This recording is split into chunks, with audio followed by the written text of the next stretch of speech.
the Sunday Night Football game, we got a rematch of the 2023 College National Championship in terms of quarterback matchup. J.J. McCarthy versus Michael Penix. But they weren't really the story of this game at all. Falcons ended up winning 22-6. It was kind of a defensive battle. Falcons drove pretty well. Bijan Robinson was awesome, in my opinion, was just unreal. But they couldn't finish drives. They kicked 5 straight field goals before finally finding the end zone to end the game. And the Vikings pretty much let Tyler Algier into the end zone so they could get ball back. And the Vikings offense struggles all night. They can't protect J.J. McCarthy. He doesn't handle the pressure well. They finished with just the 6 points.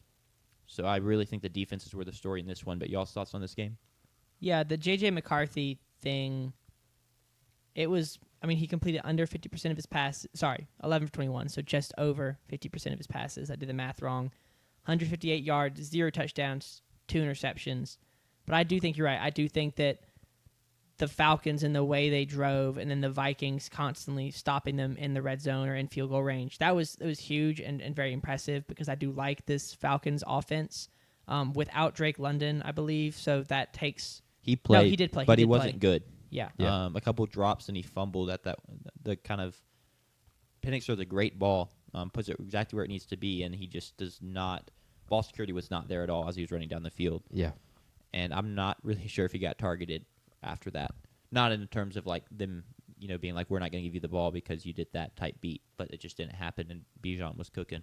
Yeah, and then Justin Jefferson, 3 receptions, 81 yards, 0 passing touchdowns for that offense. Sacked 6 times. Yeah. Pressured 16. In They still don't have their starting left tackle. Darisal's still out, and I think the center left the game at some point as well. No one graded out well on that line. So in defense of J.J. McCarthy, he's not given a ton to work with back there.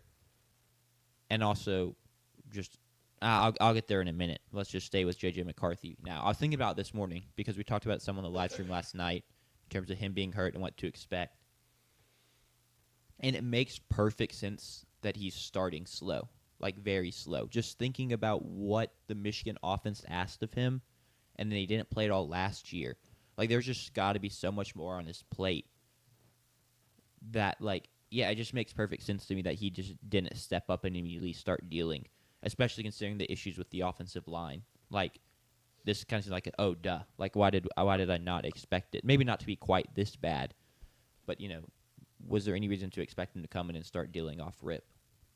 I mean, I think that the wide, having Justin Jefferson, I think was why everyone expected that.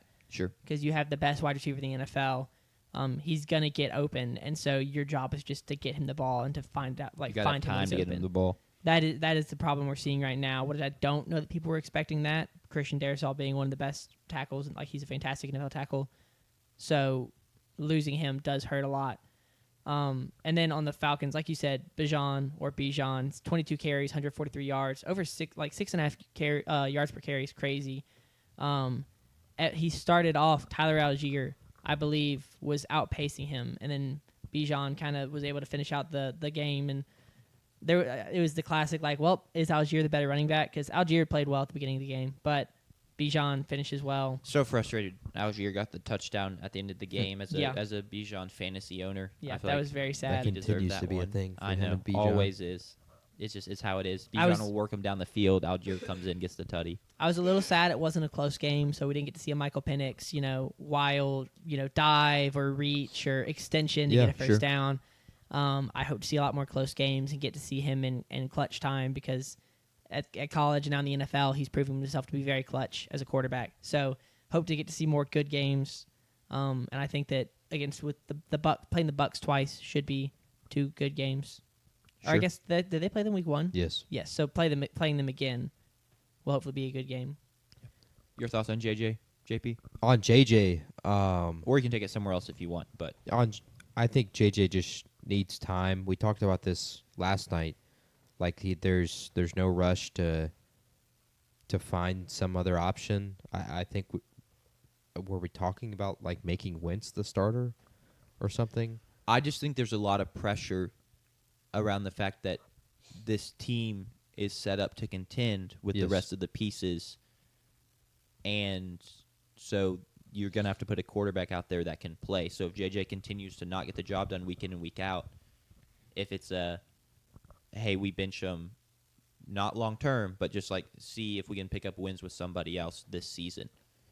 Because just ownership and even like fans and stuff, if Sam Darnold continues to play well at Seattle and you let him walk and JJ can't get the job done, like that's just a tough thing to handle as a coach. Yeah, Darnold was good on Sunday against that Steelers defense. Unironically. Yeah. It's just the Steelers defense is looking like it may not be a typical Steelers that defense, is but it was still a good concerning. game from Darnold. I think we're just need to pump the brakes. It's his first, like I said last night, it's his first 2 starts in the NFL. He's just hasn't had a lot of reps. He didn't play for an entire year. And so I think we just need to give it a little bit more time. I trust Kevin O'Connell. I do too. Given the quarterbacks that he's had and the success he's had with those quarterbacks. So I think you just have to give it time. And I also think like they made the decision to keep JJ, to start JJ. They could have offered more money to Sam Darnold and kept him in Minnesota, but they decided not to. And so I think because of that, they have to live with their decision and be right by their decision. Like continue to give this guy chances to go out there and start games. Because like I said, that's 2 games starting. He's 1-1. Both games were in prime time, national television. Like, yeah, this is a kid that won a national championship, and he played in big time games at Michigan all the time. But still, there's big bright moments to start your NFL career. I just think we need to pump the brakes, give him more time. It's not like he has shown 0 flashes, and then also like they aren't protecting him whatsoever. He doesn't have the time. He was sacked 6 times, pressured 16, and it wasn't much different against the Bears either. So no quarterback operates well under a poor offensive line performance. Sure. And so even Mahomes, I think we just need to pump the brakes on that. For me, the Falcons were extremely impressive and now have been impressive through 2 games. They used 12 personnel, which means one running back, 2 tight ends, on 55 of their 63 plays. And because of that, they just ran the ball down Minnesota's throat. Over 200 rushing yards. Bijan was terrific all day, and then even Algier was, when he was spelling, was amazing as well. They ran the pistol formation on 50% of those plays, and that's I love the pistol, so it's fun to see that. This rushing attack is great, and I think it's going to help them a ton because we know Penix can throw the ball well, and we know he can throw for a ton of yards, and the receiver room is not healthy. Drake London was hurt much of this week. Darnell Mooney still hasn't returned. So once that happens, maybe this is a really, really good offense that can, play both ways, run the ball down your throat when they need to, but then also air it out. And so I think it's a huge positive to see that for the Falcons going forward. 100% agree. Because that has been the worst part of the team since Matt Ryan is quarterback play. With Kirk Cousins last year and with Desmond Ridder, it's been terrible. Did Marcus Mariota suit up for them too? He might have started a game. He could have spelled someone here and there, and even like Matt Ryan, his last year or 2 was not the same QB he once was. And to see this kind of offense from the Falcons being able to play both ways, I think has got to give them a ton of confidence as a team, for the fans as well. Now Falcons are going to Falcons, so they're going to mess something up at some point. Sure. But even in an ugly, unwatchable game, to get it done and win a game in prime time on the road, I think it was nothing but positive takeaways for the Falcons going forward. For their offense, I completely agree. Now they do need to finish drives. Yes. You cannot go 0 for 5 to start the game in terms of scoring touchdowns and, kick 5 straight field goals. You will lose some games doing that.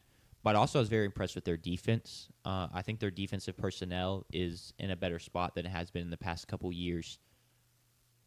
Very early, 2 weeks into these guys' career.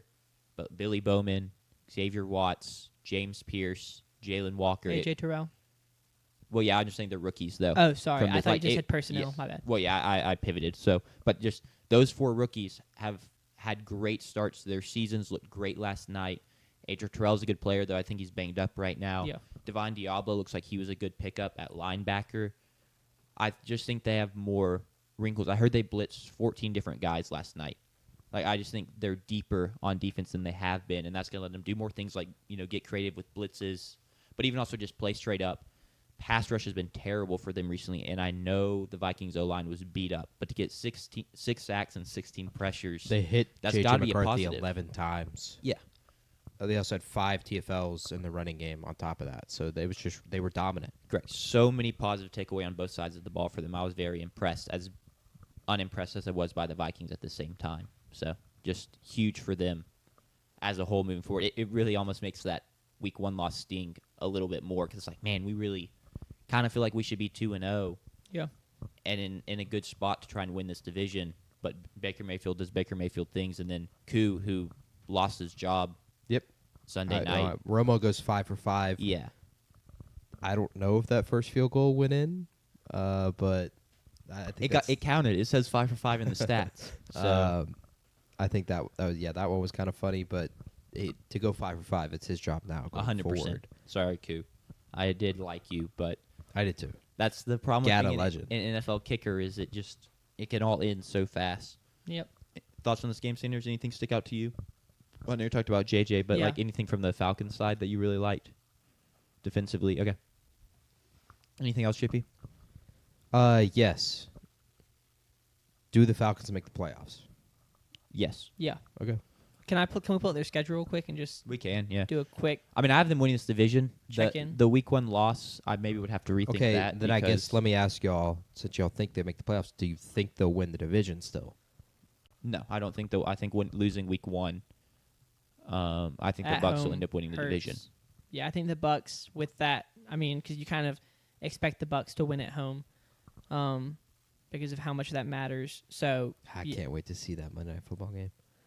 yeah, I think Bucks will win that game. So I think Bucks would win it, but you still play the Panthers twice. You go to the 49ers. Do we know the Brock Purdy timeline? He would potentially return for that game. Okay. I would think he plays in that game. You get the Dolphins at home. That's a win.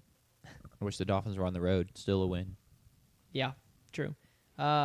Saints twice. I think you can probably call those wins. They won't Only sweep one the of them. Saints. Yeah, the Saints win 1. All right, all We've right. gone over that. My bad. I'll pull up the number if you need me to. Yeah, so I think that they can get to 9 wins. That'll Yeah. be enough to get them as a wild card, but I don't You may think they'll need win 10. the division. They might need 10. I think they could get to 10 regardless. I just really like what I've seen from them. The biggest thing is they just can't falcon away too many games.